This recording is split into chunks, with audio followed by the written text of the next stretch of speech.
Hello everybody, I'm Bateswolf and welcome back to another episode of Dark Souls 3 Blind Playthrough. We're still continuing along here, along our journey through...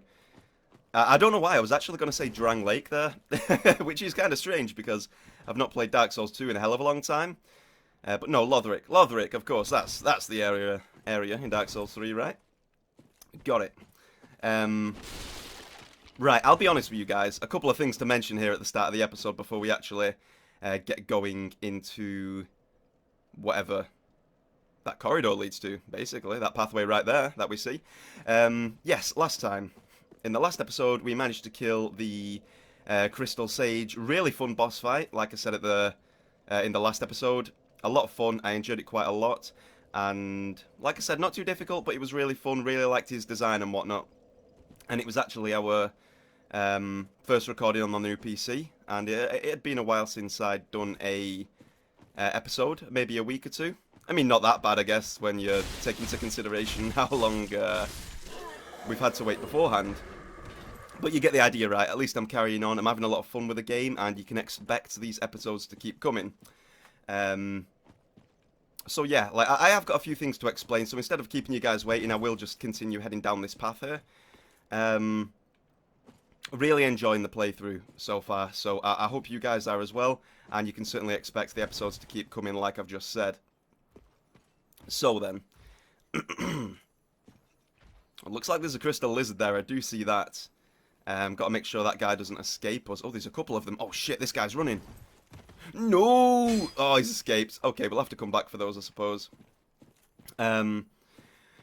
But yeah, first and foremost, I'll say I'm sorry that, you know, of course, the edit in the last episode wasn't the best. We got some Twinkling Titanite there as well. That's brilliant. First time we've seen that in this game, I believe, unless I'm being forgetful, which there's certainly a good chance of that.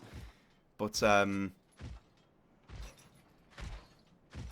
we being approached from behind here? No, just from there. Could this be a hole? Huh? It's a slip-up. I mean, maybe it is a trap, but we'll go for the plunge anyway, right? Cool. Ooh, the kick's probably not going to do a lot for us there, let's be honest. And there is a couple of them, so maybe it was a trap. Peace. Wait, is that a fresh one? That's a new lizard right there, right? Is it? I saw him moving. Maybe that was the physics. I don't know. I'm getting sidetracked quite heavily here, so... yeah, a couple of the things that I had to say. One of which being the fact that I realised the audio was slightly loud in the last episode, but I still think it's good enough for you to be able to hear, so that's cool. The game was just a little bit loud in comparison to my voice, but like I say, I still think you can make everything out there, so there shouldn't be too much of an issue, I don't think. Although for this episode, I have actually turned it down a little bit. I've turned the sound effects down a point, and I've also turned down the music a point as well, so maybe that will clear things up a little bit for you. And in addition to that, like I was saying, the edit in the last video, because my PC crashed, I know it wasn't the best, but I'll tell you what, I spent so freaking long trying to get that work. I was losing my goddamn mind. And to be honest, we are lucky that we've even got the episode up in the first place, because I nearly gave up. I know it wasn't the cleanest switch, you know, from the two recordings, but I'm just glad I managed to put them together, get it rendered and export it, to be honest.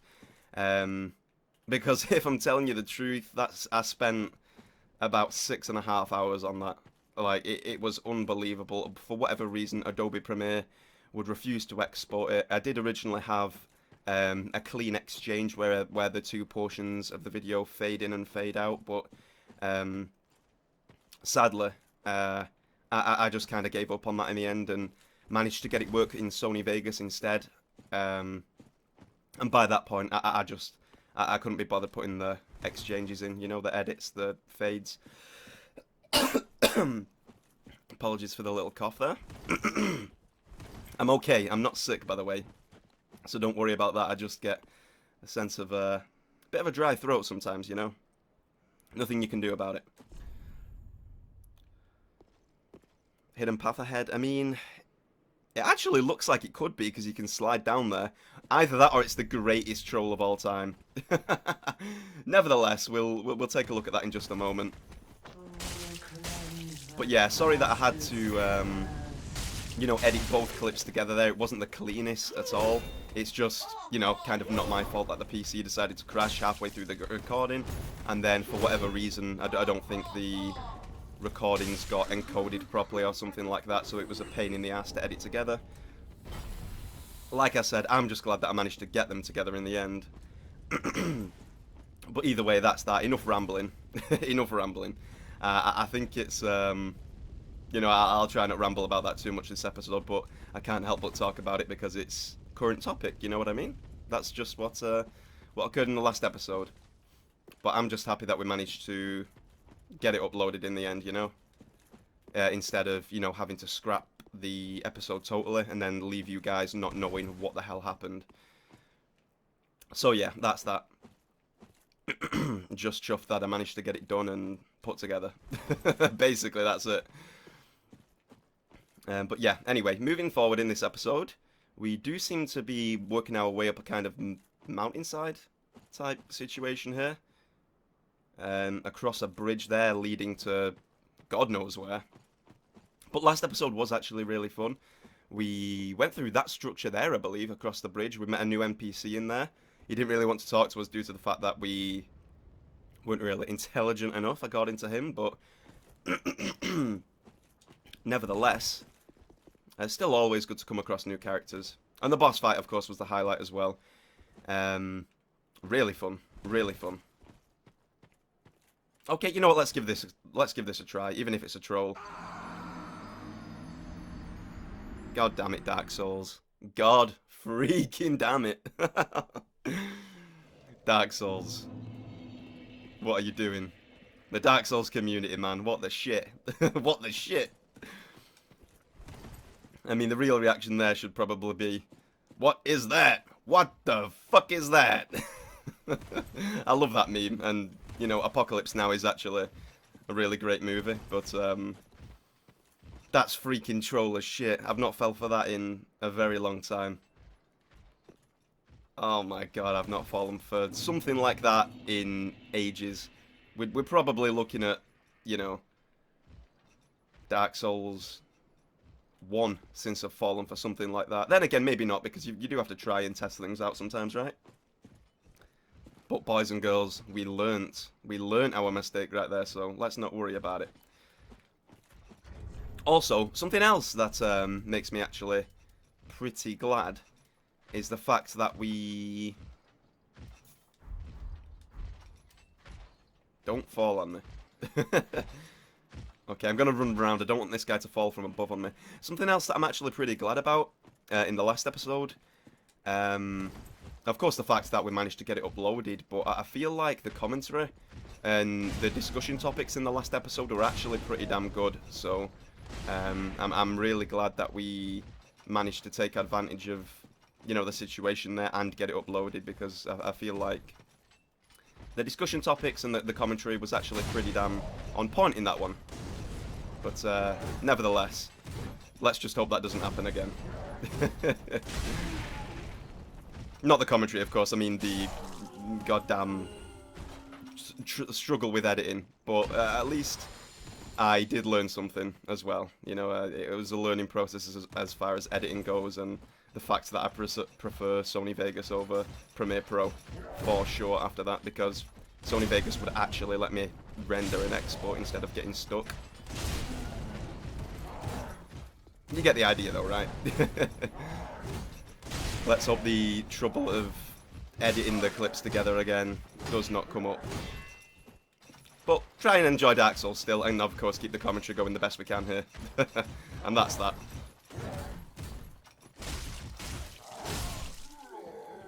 Alrighty, cool stuff. Tidying up this guy again. Doesn't look like the Crystal Lizard respawned, unless I missed him and didn't pay attention. But we can come back at another point if we really need to farm him, you know, get some more gear, stuff like that. And by gear, of course, I mean gems to reinforce our stuff with. Input delay, question mark? Or maybe I was out of stamina there and couldn't roll away. I don't know.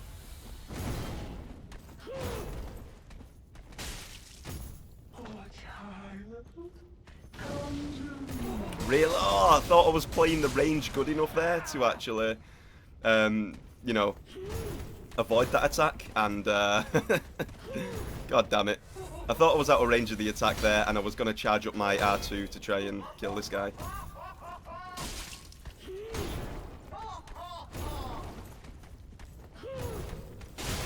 Holy hell. I don't know why I'm struggling on these guys. I just need to concentrate a little bit more. There we go. Instead of using all my goddamn Estus on it. Yeah, take that. Take that bidness. Alrighty. We do still have a few different paths in the Forbidden Woods that we can go to yet, I believe. We'll go back there at some point as well, but right now I'm just kind of... I'm going with it, you know? I'm going with the flow of things, the roll. Seeing how things progress over this direction. This bridge ain't gonna collapse, is it? You never know, right? Gotta be careful of that. And... whew, bonfire lit! Sweet. Bonfire lit. Cool business. New resting spot. How much... Titanite do we have right now? Because it would be nice to go back and maybe upgrade. Upgrade our sword a little bit. Something else I do realise that I missaid in the last episode too is that, yeah, I feel like our gear's kind of the same from, you know, the first save file to this one. Nah, we ended up wearing this stuff on the last playthrough. I mean, not last playthrough, it's still a blind playthrough, it's just that I had to make a new save because new PC, and the save didn't carry over. You get the idea, I explained it in the last episode. Still blind. But I realised on the previous save we were using this and the Great Scythe. But you know what, I'm quite enjoying our classical knight-looking gear right now. Really enjoy the aesthetics of it, so... I don't know, hopefully you guys are cool with me, you know, rocking this setup. So yeah, that's that either way. And... ooh, secrets. Secrets down here. Let's proceed. Let's take a look at what awaits us this direction. I don't want to get double whammied here from behind. I'm just being careful of that. And this guy's not triggering on me yet, so I'm assuming there's a chance that that actually does happen. Maybe someone jumps over these walls. Because he's not interested in me right now. Okay, now he is. Okay, setting up the parry there as well. This dude does not seem to take a lot of damage.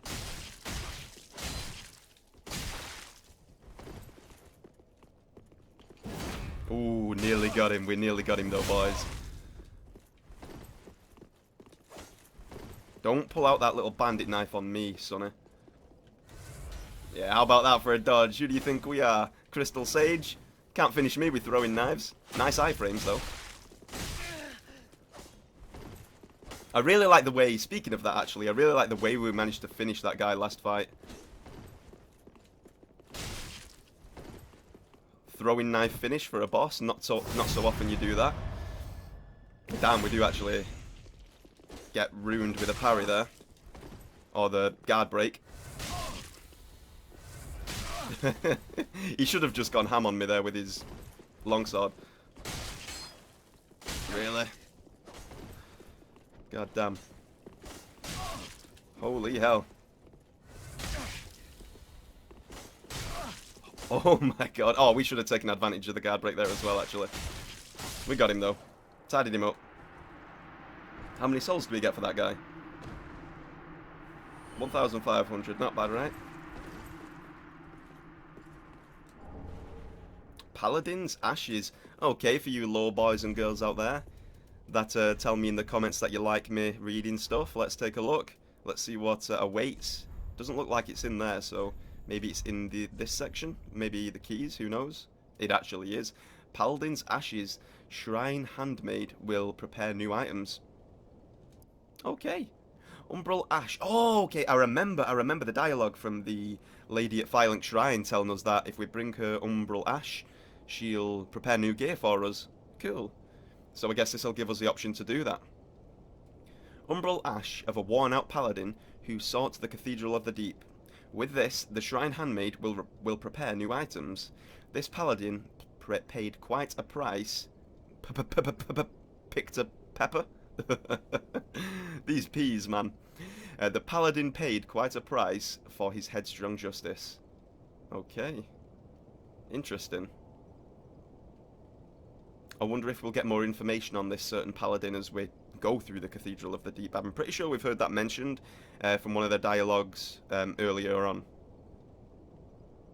Wasn't the guy sat on the throne? Didn't he mention that? Something about the Cathedral of the Deep? Possibly. But nevertheless, considering we've reached our new bonfire here, and we've got the item and quite a few souls, let's head back to Firelink, get some dialogues from everyone else, and see exactly what can be prepared for us here.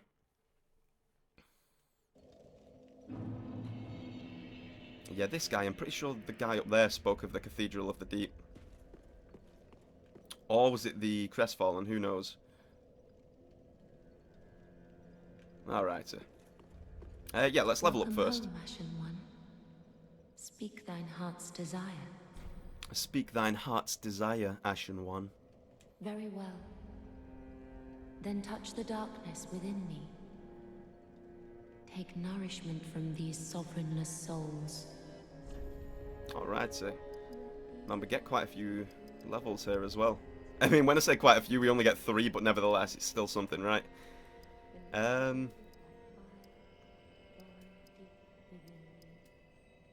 feel like we'll go for strength and dex there, just pump it into that. Why not, right? Improves our damage a little bit too. Lovely. Farewell, Ashen One. May the flame. And this is who we need to give the Umbral Ash to. Ah, well met, Ashen One. How may I be of service? Gracious, passing fine ash thou'st given. Let this ash bestow nourishment. I only hope these new wares content thee.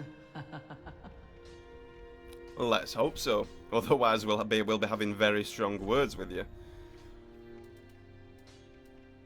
A dual charm temporarily disables special effects in vicinity. Interesting. Now, I've not looked through here enough to know exactly what's new and what's not, but I think I can pick out a couple of things. I mean, Sage's Big Hat, maybe that appeared here when we killed the boss anyway, or maybe the ash caused it to appear here. Who knows? Lloyd's Shield Ring boosts damage absorption when HP is full. Alright. A ring given to Knights of the Way of White depicts Allfather Lloyd's Shield of Caste. Really? Allfather Lloyd getting a mention in this game as well? Oh my god. He was on the description of the Lloyd's Talisman in Dark Souls 1, for those that don't know about that.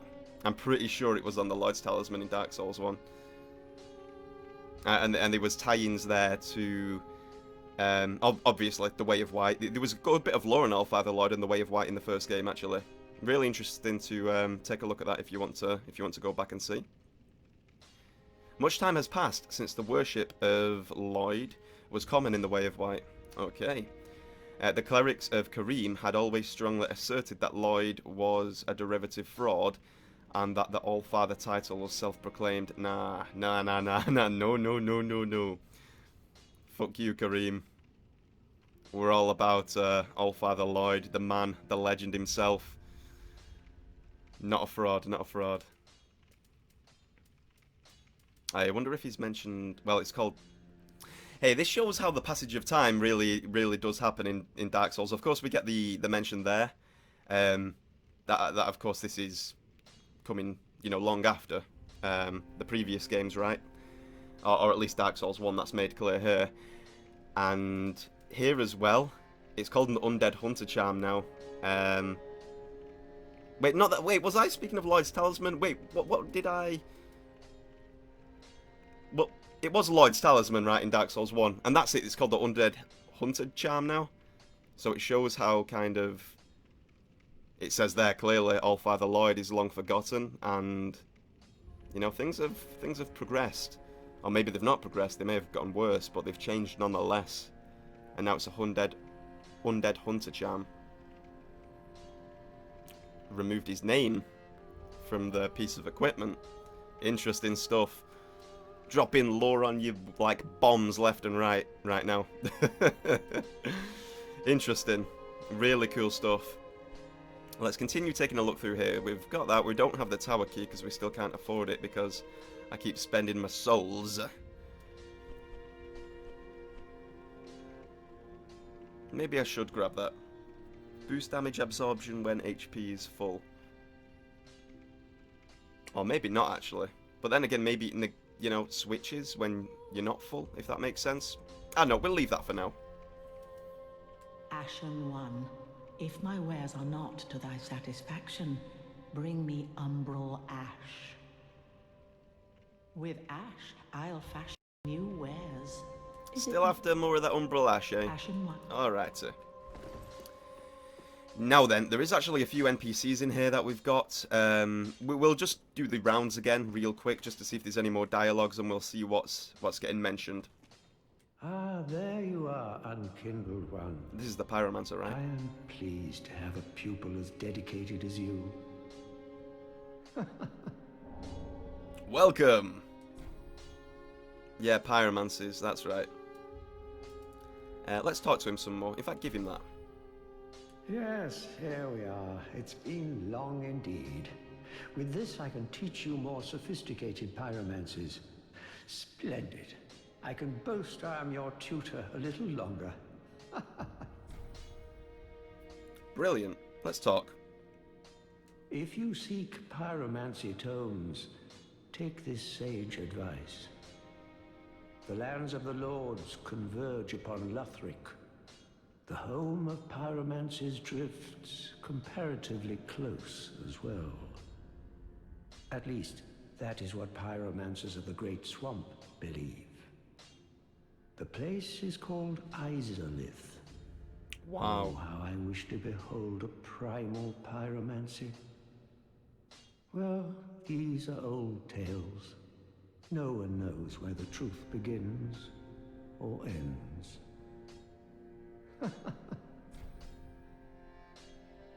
We do. Wow. Mentions of Izalith. Oh my god. The Daughters of Chaos and Ceaseless. The Bed of Chaos. The Witch. Man. And the Great Swamp as well. A lot of ties going back to the other games now. And I know there's I mean, I had it in the comments recently. I mean, everyone's opinion may differ on what I'm about to say right now. But I had someone mention in the comments recently, I'm sorry, I can't remember who it was, but there is a lot of speculation in Dark Souls 1 lore, right? But I feel like if you keep digging, there's also a lot of canon stuff there that does make solid sense. And I will say, regardless of the way the lore goes in this game, I will still... And if it differs with the first game a little bit, it kind of depends. I'll treat it as a situation basis, you know, treat each situation individually as its own on how I'm gonna look at things and accept it or not accept it. Dark Souls 1 is still like a thing of its own in a sense, despite being part of a series, and the same goes for the other games as well. But I feel like there's still some canon points in Dark Souls 1 that can't be changed regardless of how this one goes as well. I mean, it can expand on the lore, it may change it in some ways, but I feel like, you know, what is true and presented in Dark Souls 1 in some areas can still be solid. You know, it doesn't necessarily all get changed or rubbished as, you know, the second game and the third game comes out. No, it's, you know, it's set the foundation, you know, if that makes sense. And it's a different time now. So just because something's said in this game doesn't necessarily mean it's true either. You know, it could be just as convoluted as the timeline in Dark Souls 1. I hope I'm making sense here and you kind of get the way I'm looking at it. I'm trying to look at it as fair and as pure as possible and treat each individual situation as its own. So that's kind of my take on how I look at the lore in the games. They are tied together, but just because one comes after the other doesn't necessarily make it true. So let's just bear that in mind as we explore the lore in this game. Though, of course, I'm not directing what I've just said there at what he's just said, because it seems pretty solid as it is, you know.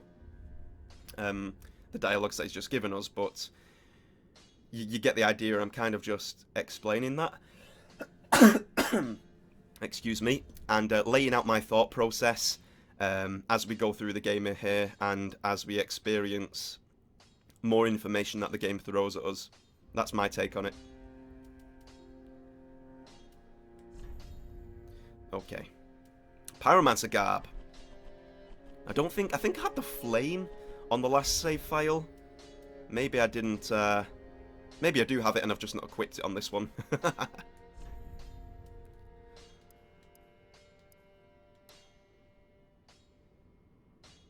Ah, okay. So it does take faith on this one.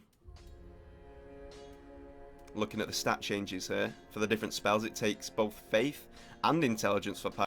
It's interesting, so you can't just abuse that like you did in the first game. Anyone could use it. You know what, we're probably just gonna rock melee regular, you know, on this one. Nevertheless, Cornix of the Great Swamp, very nice talking to you. Great dialogues there about Izalith, really interesting. Do not be gone for long. What is a teacher without a pupil? Still a teacher. Still a teacher. Until a pupil comes along. To which they can then teach. Cornix, I do like you, but I'm not sure about all this crazy dead bird setup that you've got going right now. So, nevertheless, let's keep going here. On to the other NPCs. Anything in here, though? It does look like an interesting setup. Praise the love. A grey rat, right? I actually don't think I've spoken to him on this save file yet, so we'll just need to... Though I know I did earlier on, so maybe I can kind of bounce through this one a little bit quicker. Oh, hello, you're back. And in one piece. Well, whatever trinket you need, just dot out. Yeah, I'm pretty sure we had the dialogues from him already. I think. Yeah, no, either way, we'll give it another listen just to make sure, right? Give Loretta's bone, we can hand it over to him now. Heavens, she was already dead. Thank you. I'm not surprised, though. Almost a relief, really. You can keep the ring as, well, a little trinket of thanks, I suppose. That's actually extremely sad. That's really sad, actually. That is very touching. I can understand why he says there's relief there, though, as well, because it means that, you know, he doesn't have to fear what may happen to her anymore because it's already happened. He doesn't need to protect. You know, he's got no more worries. It's like a burden off his back. In a nice way, of course. Not saying that she was a burden, but he doesn't need to worry about what can still happen to her. You can keep the ring as, well, a little trinket of thanks, I suppose.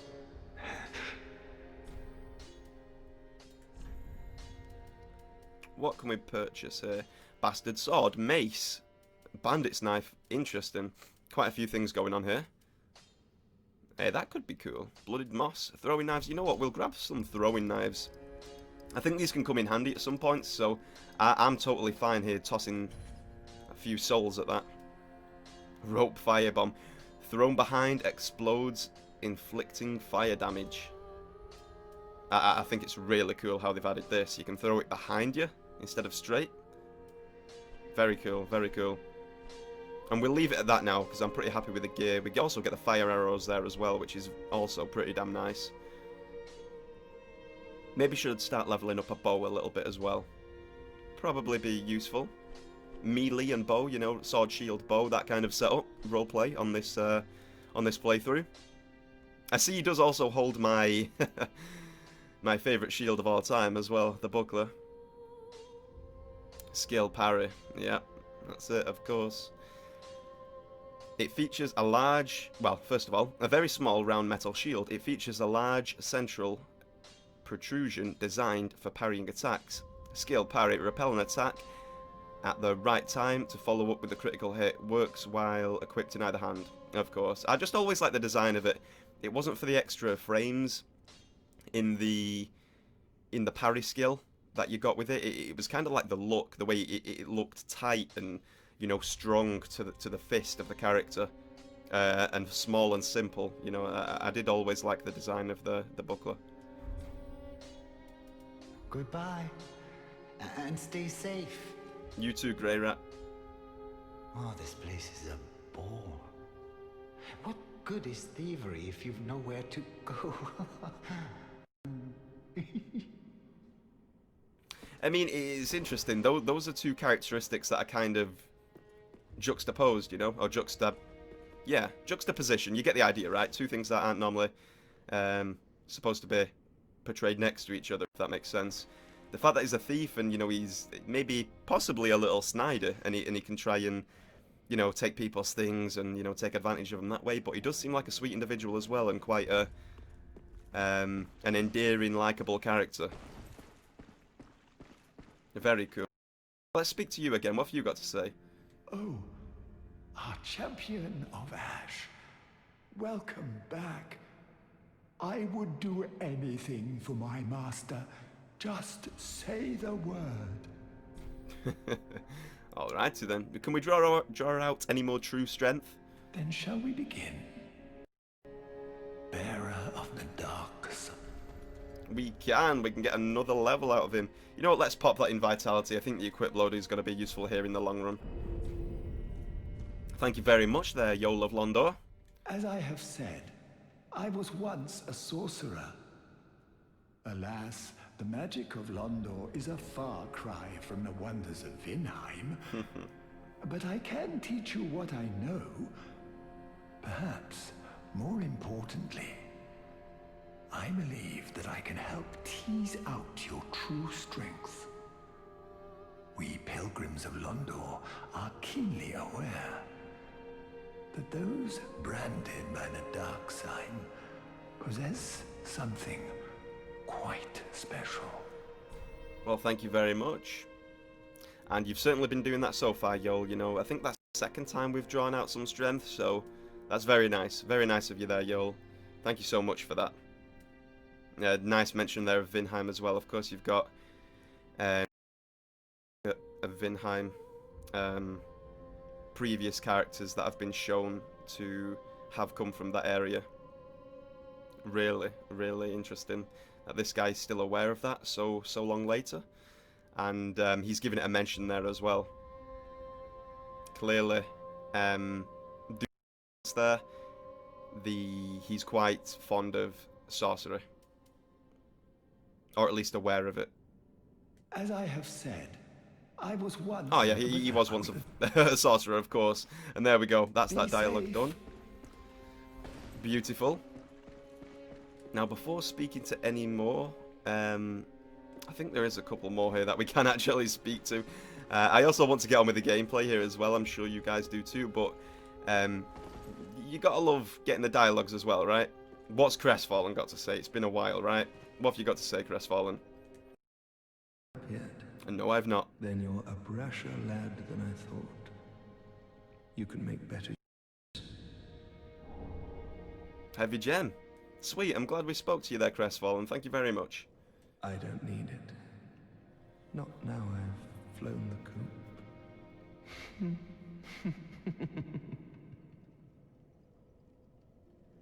Okay, the fact that he's giving up gear there and saying that he doesn't need it anymore and saying that he's flown the coop, it's generally a hint that he's very close to, / has already given up, as is often the characteristic of the Crestfallen, and, you know, usually that is the way that the character ends up evolving. The Undead Legion of Farron is a caravan of undead, sworn by wolf's blood to contain the abyss. The Legion will bury a kingdom at the first sign of exposure. Joyous bunch, really. Gaining admission to the Legion is a matter of some ceremony. Inside their keep, snuffing out the flames of 3 altars opens the door to the wolf blood. Even accursed undead want to believe they're special, it seems. I pity the sorry souls.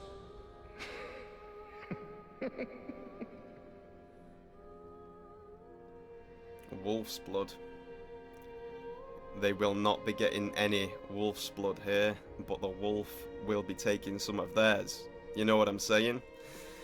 No doubt a reference there to a future area, a group of, you know, mobs, enemies, maybe a boss, things like that that we've not yet discovered, and we will certainly see how that conflict goes when the time comes.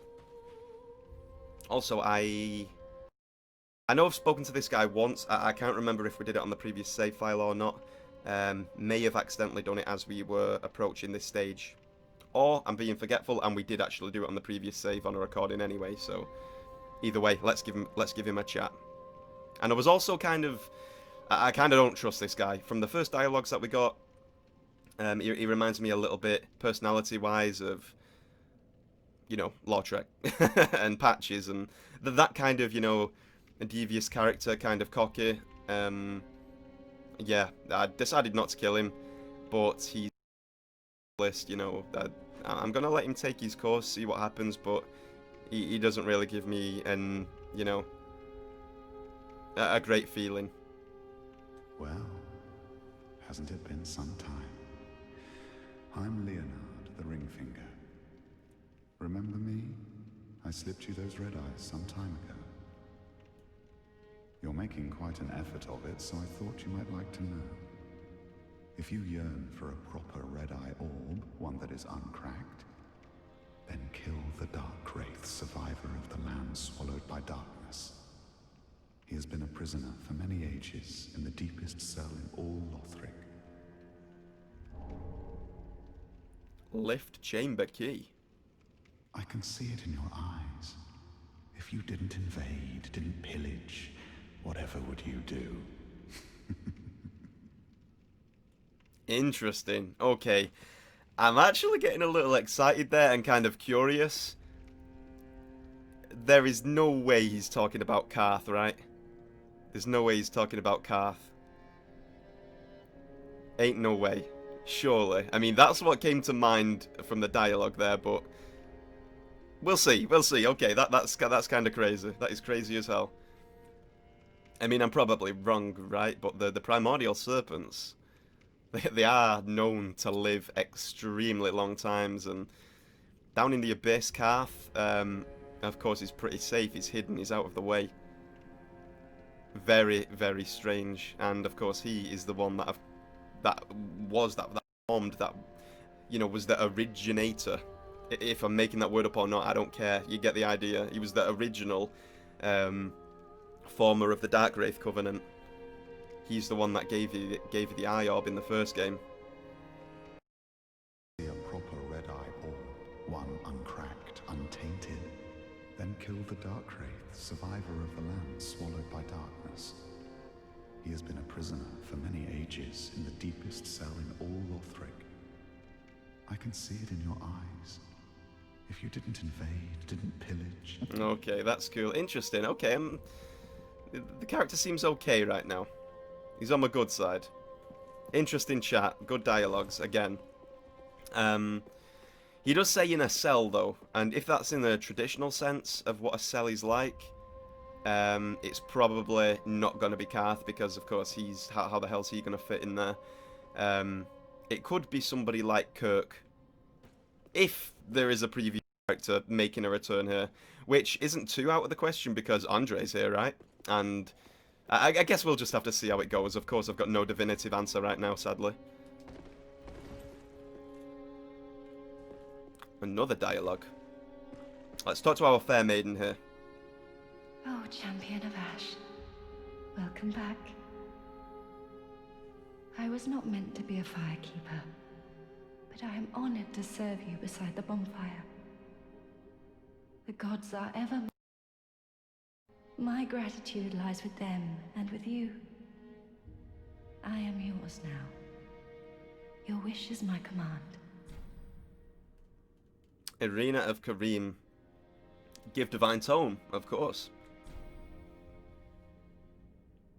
Oh, you've brought me a Braille divine tome.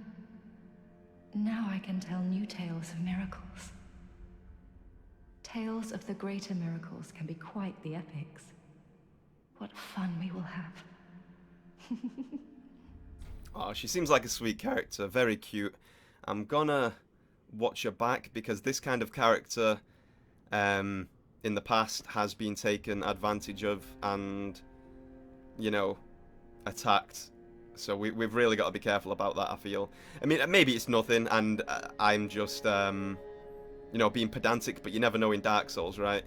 Like, there is character interactions that go on behind the scenes. There's more than you actually think when you're able to explore each character's path and different ways that they can interact and evolve and change and tell their storyline. So there's actually more than meets the eye in the Souls games as far as that's concerned. There's a lot that goes on. So we will certainly, you know, try and keep her back, try and be wary of that. Also, in addition to that, before we try the talk again, interesting how she's kind of out the way of everyone else. She's thrown in a corner at the shrine, away from everybody. No one can even see her from here. But she is also at a dead end. She can't escape from above, but people can come through from above without her seeing them. Or she's trapped at the end of the corridor with nowhere to go, where she can be approached from the front. Very secluded, boxed in, kind of vulnerable positioning. You know, in my home of Kareem, I was a nun. I would be pleased to share the tales of miracles with you. Although, to be honest, I only know a few. But if I had a divine tome, I could tell you many tales and more. Oh, only I cannot see. Terribly sorry, but you'll have to find me a divine tome in Braille. Okay, no problem. We'll try our best. Though, thanks for the offer, but we won't be learning miracles this playthrough, I don't think. Nevertheless, we will try and help her out and get everything we can for her. Even though we've already given her a tome, I guess there's more that we can, you know, find in the world and then supply her with.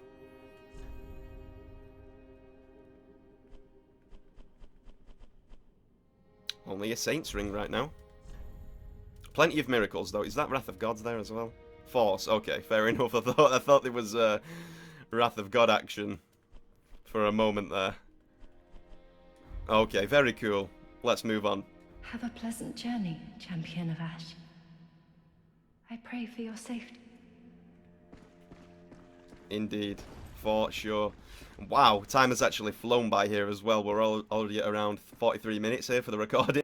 But it is nice. We've picked up a lot of good dialogues there. A lot of stuff that we've, you know, not heard before. And experienced for the first time. And, you know, kind of given our take on the lore aspects and ideas and what we think those dialogues meant. So I feel like that was really fun. I think that you guys enjoy that too, and I hope you've enjoyed listening to it and enjoyed my take on the things so far there. And I think what we'll do here is maybe time to end the episode, to be honest. And then in the next one, we can pick up by, you know, continuing in the world, continuing making our way down that path. The most recent bonfire, heading up to the castle beyond, and you know, interesting to see what we find out there, see what's waiting for us at least. But yes, that will be that. That'll wrap up this episode. Been really fun, no hiccups this time, which is great. I've had a brilliant time, and I hope you guys have too. Once again, the link to the Discord is down below if you're interested. Link to Twitch if you want to catch me live, anything like that. And if you feel like you enjoyed the episode, give it a thumbs up. If not, you know, no big deal, no hard feelings. Thank you all very much for watching. This has been Matt, and I'll see you next time.